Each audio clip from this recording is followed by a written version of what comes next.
د نظم عنوان دی مسافري. ما ستا د تلو په وخت ژړلې نه دي، خو ما تر اوسه ښه خندلې نه دي. په زړه مې وړي دي ترخې خبرې، ستا د بابا او د بیبي خبرې. خیر که هر څنګه و ما وخت تېراو، ستا جدایۍ کې مې سپین رنګ زیړاو. نه مې تر اوسه دا قصې کړي دي، نه مې له تا نه دا ګیلې کړي دي.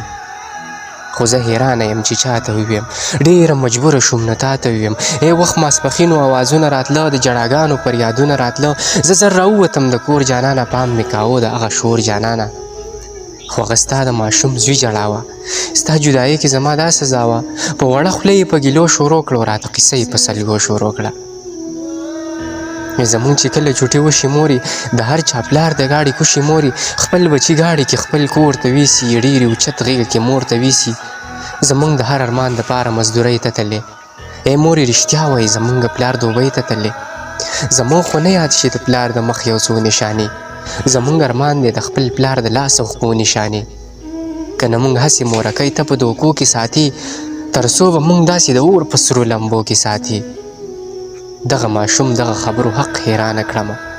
د دې هر څه ګیلې جانانه زه اوس تا نه کړمه. بس دی د یانه په پیسو دغه ځواني نه راځي. مونږ غریبانو باندې نوره ښه خاني نه راځي. مونږ غریبانو باندې نوره ښه خاني نه راځي.